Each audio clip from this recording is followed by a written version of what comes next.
Shabbat Shalom, Chag Sameach. Welcome to the Septuagint versus the Masoretic channel. The only ministry in the world that looks at the truth of the scriptures in terms of the Septuagint translation, which predate the Messiah by over 200 years, and the Masoretic text, which only reached its final form 1,000 years after Messiah was on the earth and was resurrected. So today we're looking at Joshua chapter 4, and there are 24 verses in this chapter. Our first notable difference is in verse 3. It says here about the stones that were taken out of the middle of Jordan. Take out of the midst of Jordan 12 fit stones. In the Septuagint, in the Masoretic, it calls them just 12 stones out of the place where the priest's feet stood firm. So these are not fit stones, just 12 stones. I'm not sure what fit means. How do you have a fit stone versus a non-fit stone? Is this stone, does it look obese? I'm not sure how they determine that, but it is a fit stone. Perhaps it's a kind of stone that you can really install in a way that you can fit it into the ground or plant it into the ground. Maybe like a cornerstone type of stone. I'm not sure. Verse 5, our next notable difference, it says, advance before me. Joshua speaking to the 12 men, one from each tribe. Advance before me in the presence of Yah into the middle of Jordan. Verses pass over before the ark of Yah, your Elohim, into the midst of Jordan. So it sounds like he's referring to himself as well as Yah. We have an omission as well in the same verse, and each having taken up a stone from there. So the what I noticed here, the observation, is that these stones were taken from this area of Jordan, specifically, I believe the What'r, where it dried up. And it says here, in the next verse, verse 6, that these may be to you continually for an appointed sign. That these may be to you continually for an appointed sign. Think of a perpetual reminder.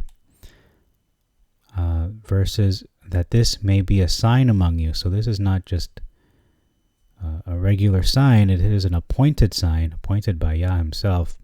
As well, it should be a continual reminder to remind you continually throughout your generations.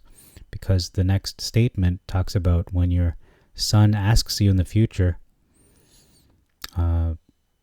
what are these stones to us? So what is its relevance to us, to me, versus what do you mean? So the focus is on the father versus the son wanting to know what is its relevance to my life? What's so important about these stones that we should remember them? We have an omission in verse 7.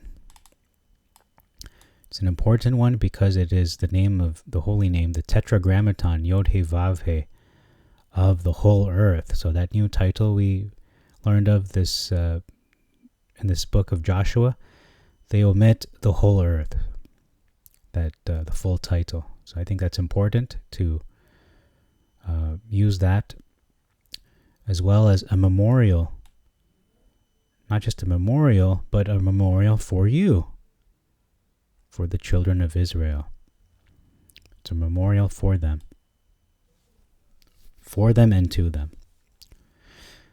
It's part of their ancient history now, and a very important part of their story. We see in verse 8, there's another omission. It says here, as Yah commanded Yehoshua, or Joshua in the Hebrew, Yehoshua, same name as Jesus Christ, notice. So it's not simply that Joshua commanded it of his own accord, like it was Joshua's will. This is actually a command coming from Elohim, from Yah, to Joshua, and then to the children of Israel. So that's the line of command, how that commandment is coming, the chain of command. Moving on, or further in the verse, it says, we're going to ignore that part, but when the children of Israel had completely passed over, verses according to the number of the tribes of the children of Israel. So we can see the focus, talking about this commandment when it was given. The focus in this verse is on the timing. It's on the when in the Septuagint, the timing of when this command was given. This command was given when the children of Israel, completely passed over the Jordan. Versus the Masoretic saying, according to the number of the tribes. So the focus is on not the timing or the when, but on the what, which is the number of the stones, which is already stated in the beginning of the verse, which seems to be a redundancy, in my opinion. Verse 9, we have a significant difference here because there's an omission of Joshua setting, besides these 12 stones that were taken, another set of 12 stones in Jordan itself. So notice one is being set up, a memorial, not in the Jordan. I believe it's eastward of the Jordan. We're going to find out in a little bit, as well as one in the Jordan itself, in the very place that was under the feet of the priests. So this would be, in our modern day, underwater now. It would be in the Jordan River. So you'd have to do an excavation or some kind of echolocation using advanced technology to find these 12 stones. And perhaps they're still there, most likely. So these are different. These are additional 12 stones, not the same ones that were taken from the river. That's important. Verse 10, we have an addition of according to all that Moses commanded Yahushua. How can this be? Because he's dead, and as well, if he spoke to the people according to all that Moses commanded him, that would take way too long. It would not be one day. It would probably be a week. He commanded a lot of things to him. So I believe this is a mistake, simply because the Septuagint doesn't say it, as well as if we're talking about this command that is given to Yah, to Joshua, to the people, we're talking about verses 1 to 7. So you can read that again, but it begins in verse 1 up to verse 7, this specific commandment. So no, it wouldn't take hours or even a day. It would only take a few minutes. Okay, moving on. Verse 11, talking about the stones before them. The ark of the covenant of Yah passed over, and the stones as well passed over before the people of Israel. So we can see these stones are moving to a location, predetermined location, and then we have the priests in the presence of the people. So the priests are the one passing over, not the stones. So that's a pretty interesting difference. It is not the same at all. It's not the same story being told here, folks. Verse 13, we have the mention of city, the city of Jericho, versus the plains of Jericho. So two different things. City is where the people live. The plains are probably where they do battle. It's most likely like a grassy plain, flat area, not I was going to say suburban, but a metropolis sort of developed area where people are living. The inhabitants live and eat and sell, just where life is going on. Civilization, you could say. In verse 16, we notice a pretty interesting difference. It says, the ark of the covenant of the testimony of Yah. So we have not just the ark, and not just of the covenant, but it's of the testimony of Yah. So you've got how many different things? 3 qualifiers tied to the ark. In the Masoretic, you only have 1, the ark of the testimony. So another way to understand what the ark is in this verse specifically is it is a witness because it contains evidences such as the manna, the 2 tablets, the rod of Aaron, and so on. There's many things in there that are witnesses of the promises that Yah made to the people of Israel. And this also belongs to Yah. He's the owner of it. But he allows Israel to have it. But he's the owner of it ultimately. But it's on loan. I guess you could say it's on loan. So it is the ark of the witness, again, because of the evidences. And these are evidences of the promises made via the covenant of Yah, the promise, the covenant that Yah made between himself and Israel, and vice versa, because they agreed to it as well. And then we look at the Masoretic, it's simply the ark of the witness. So that is really vague. That doesn't really get into the very thorough details of what this entails. It is the ark of the covenant of the testimony of Yah. So that's really important. And you should not, those details should not be removed, those words specifically as they relate to the ark. Okay, and we're moving on to verse 18. It says here, there's an omission of the What'r, returned impetuously, which is an adjective that means marked by force and violent movement or violence of movement. So it didn't just return normally or softly, it returned impetuously or violently. This verse in 19, it confirms the previous chapter where it said in Joshua 3:15 that this event took place during the wheat harvest in the spring.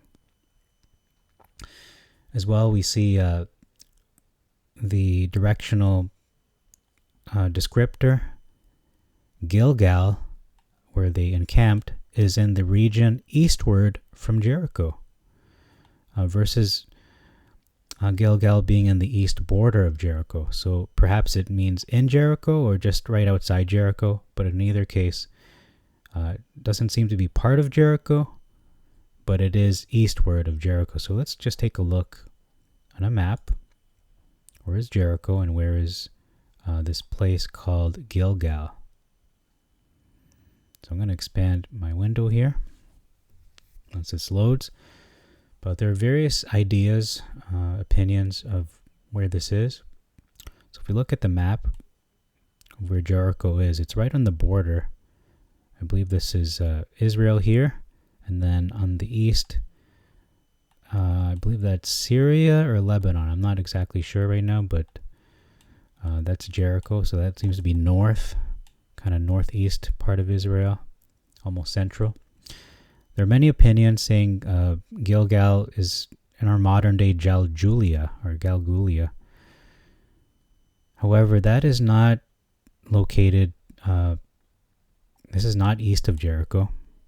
This is actually west of Jericho. It's west of Jericho. So that would not fit the biblical scriptural description. However, when we look at this place called Rujim, I'm not sure if I'm pronouncing it right, but Rujim or Ruim el-Hiri, we have this rock formation, circular. This is located in the Golan Heights. And if we look at a different map, this is actually northeast. This is northeast of Jericho. So Jericho would be, if we just check the map one more time, So that's the Sea of Galilee right there. And that's the Sea of Galilee here. So it is northeast. So that's Syria. And so I believe this would be Syria as well. Or Jordan. Sorry, it'd be Jordan. It would be Jordan, and that would be Syria. Okay.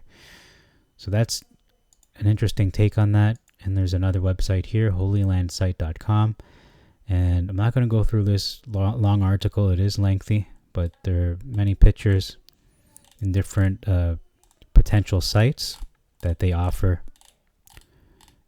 for being the scriptural Gilgal, but I believe they mentioned 5 different places, but there are really interesting images to look at, such as that one. And there's a big photo gallery here. You can peruse through that. But that's the website anyhow in my URL bar. And they say there are 2 locations. One is called Tel Gilgal on the Jordan Valley, 8 miles north of Jericho.